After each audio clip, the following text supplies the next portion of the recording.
Now, who says Cali boys can't barbecue in the weather? Guys, that's right. We're in sunny Southern California today, and it is raining. That's right, it's raining.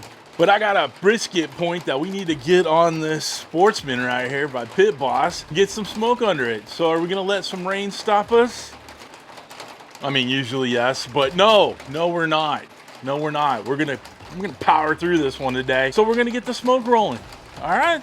Let's go. What do we do to get to this point? Well, we got a nice 6-pound brisket point here, but there is plenty of trimming that needs to be done on it. There's some weird flaps and straps and fatty bits and big fat bits and little fat, like just there, it needed some trimming. We went through it with a nice sharp Dalstrong knife and got it trimmed up. All right, guys, it's also trash day. So you can hear the trash trucks going by. I got a neighbor doing some construction back there. I love filming outside. It's like all the good things that, you know, can happen and make noise to ruin your videos. It's gonna happen right now. I just need a car alarm going off and then we'd be set, right? So we got it all nice and trimmed up. This was sold as a brisket point, but there is still plenty of the flat in there. So basically the butcher just chopped it in half, all right, and sold it as a point. So we have the flat muscle in there too. Not a big deal, it's separated, we'll be fine. All right, we'll have some nice juicy slices out of it. We seasoned it up with my West Coast shake. I'll put a link down below for it. Now these are the traditional flavors of the West Coast, Southern California, you know, Mexico, that area, all that good stuff, right? The reason I'm using my shake is we're going to, hey, cool. Now we got some saws going in the background. Dude, just keep them coming. Keep all the noise coming, neighbors. Anyway, the reason we're using my West Coast shake is so when we get ready to braise this brisket, you know, once it hits that 175, right, we are going to use some birria stock. Now I'll put a link for my birria video, like right here. You can check it out. You can see how I made my birria. It's consomme, basically. But I saw Guga do this on his channel, and I thought, you know what, that's a hell of an idea of adding tons and tons of flavor to your brisket. So I got a couple cups of birria consomme that I, you know, had frozen, so it's defrosted, right? This is gonna impart so much more flavor to the brisket when it's done, and it's gonna make it nice and juicy and tender too. We got it sitting out there. We got our Temp Spike Plus in there, and I'll put a link down below. If you wanna get that Temp Spike Plus, my link will save you a few bucks, right? A little bit of cashy cash, and that's it. We're gonna get this fired up. We're using Chop House Blend pellets from Bear Mountain Barbecue, all right? Great for a big chunk of beef, like your guy right here. I too am also a big chunk of beef. Sorry, it's been one of those days. All right, let's go ahead and get the pellets in, get this thing turned on. Come on back.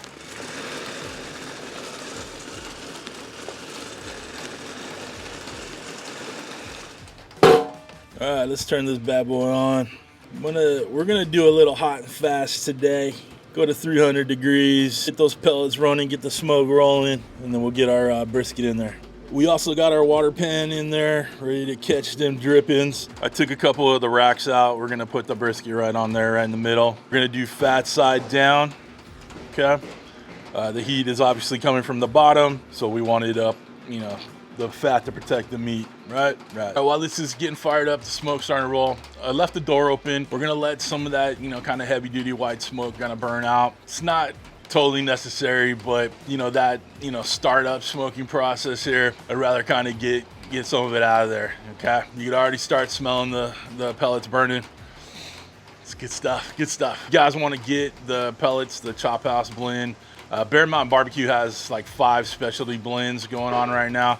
The Chop House one is one of them. So I'll put a link down below. It's a Walmart link. It's like 12 bucks for a 20-pound bag, which was great. It's awesome.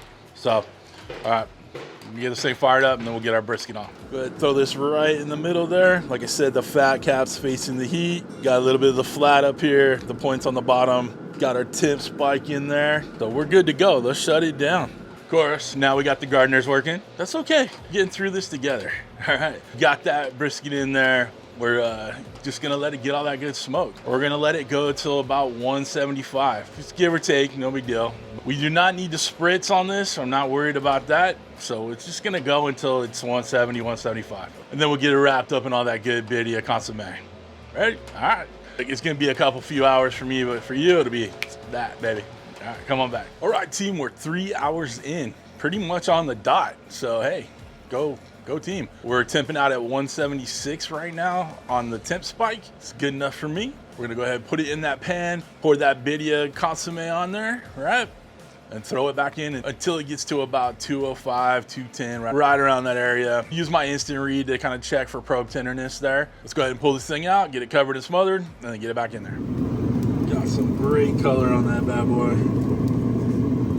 Let's get it off and get it wrapped up. Got our pan right here. This Sportsman's so big, you can use the top as a shelf. Although, I don't know if I'd recommend it. It gets pretty warm, so I don't know if you'd want to leave anything on the top there. All right, so here's our gorgeous consomme. Get it poured over it. Beautiful flavors going on. Talk about an awesome au jus. Get this wrapped up, nice and tight. We still have our temp spike in there because we're gonna keep monitoring the temps. Put it on back in. Shut it down. Our team is doing its thing. We're gonna let it do its thing. Leave it alone. Don't look at it. Don't think about it. Nothing. We got the temp spike to let us know when it's ready. Going back inside. You guys can see that the rain stopped, but it's actually very cold out here. I can almost see my breath, which is crazy for Southern California, especially on the verge of spring right now. So that's fun. Y'all, we're still dealing with outside noises around here, but my beeper kept beeping. Guys, this is probing way too tender. Dig it. It's time to let this bad boy rest. I've already shut down the Pit Boss, so it's gonna drop the temps in there. And now I'm just gonna leave the brisket in there, wrapped up still. You know, let that carryover heat kind of just let it chill out, let it rest a bit. Kind of like putting it in a hot box, you know, while you let it rest. I'm gonna make sure that the temperatures go down in there before I shut the door. But instead of bringing it in, putting it in the oven, or wrapping it in towels and all that jazz, just gonna leave it in here and let it rest for a good hour. Once that hour is done, we'll probably take it inside and slice it up for you. I know 210 is pretty high for a lot of people with the briskets, but this one was seeming to be a little tough. It's a choice brisket. It's not that great of a quality, and I really wanted to give it a good, you know, time to break down those fibers and the collagens and all that good stuff. Just do what you want to do. If you pull them at 203, 205, and so on, go for it. But I figured 210 was going to be good enough for this one. And again, it gives it more time to absorb all those good flavors too. So don't have to do it exactly like me, but this is what I did. Right on, right on. Okay. Guys, if you're with me thus far, hey, I appreciate you guys. Hit the thumbs up. Subscribe if you haven't already. You know, we're going to be doing a lot more with our Pit Boss. Guys, another thing is I got tons of grills in the backyard here. We're going to be firing them all up this spring and this summer, so you guys are going to want to be a part of it. All right, we'll come on back. Y'all, we're back in the house. It's been about an hour, right? Time to get this thing out on the cutting board. We'll give it a slice. We got a beautiful consomme, au jus, whatever you want to call it. We'll put with that brisket when we're done. But right now we got to carve into that bad boy. See the fruits of our labor. You know what I'm saying? I think you do. All right, come on down the island here. Let's get it chopped. We pulled off the foil. Let's take a look. You got a beautiful color going on. Nice and mahogany. Obviously the bark is gonna get a little, you know, moistened. Hashtag moist. Because of all that consomme in there and the braise. But it's looking dang good to me. Got sufficient wiggle, sufficient jiggle. What do you say? All right, we cooked this with the flat pointing up, so that's the muscle you're seeing on the top, but the thick part of here is the point, and you can see that the grains of the point are rolling this way, so we're gonna take slices off the point, okay? Oh yeah, that's looking nice, boys and girls. You hear the jiggle. I'm not one to do any squeezing here, but you can see how moist that is. Gorgeous. All right, I'm gonna get a couple more slices of the point, and we'll slice against the grain on the flat. Guys, it's cutting like butter, baby. It's got a little tug, but not too bad. Let's go ahead and let's get ourselves a taste. What do you say?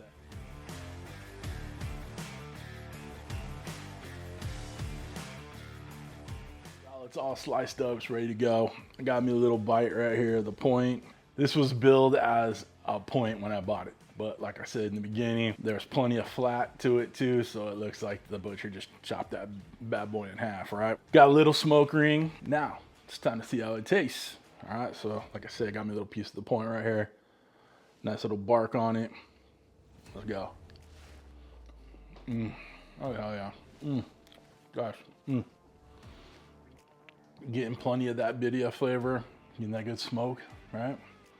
My West Coast shake got a little twinge in there, I wonder what that is. That's CJ's West Coast shake. Yeah, get you some. I'll have a link down below. All right. Guys, nice hot and fast brisket. Started at 10:30, it's 4:30 right now, so 6 hours from start to finish, and that includes the rest, slicing, pictures, me bullshitting with you. So not a bad way to do it. I'm digging that Sportsman, so we're gonna do some more cooks on that bad boy for sure. But not bad for a first cook, nah? What do you say? Hit the thumbs up. Guys, if you want to get anything I use in my videos from the Sportsman, I'll have a link down below for it too. Knives, cutting boards, all that jazz. There are links down below in the video description. If you'd like to become a show producer of CJ's Q, there are 2 ways to join up. Either you can hit the Patreon link in my video description or hit that join button right next to the subscribe button. You should have already hit by now. And if you're a fan of my main channel, Cooking with CJ, a lot of that spiel sounds familiar, but that's okay. Anyway, guys, we are done. Hope you have a wonderful, wonderful week. Thanks for hanging out with CJ in his backyard. Come back soon.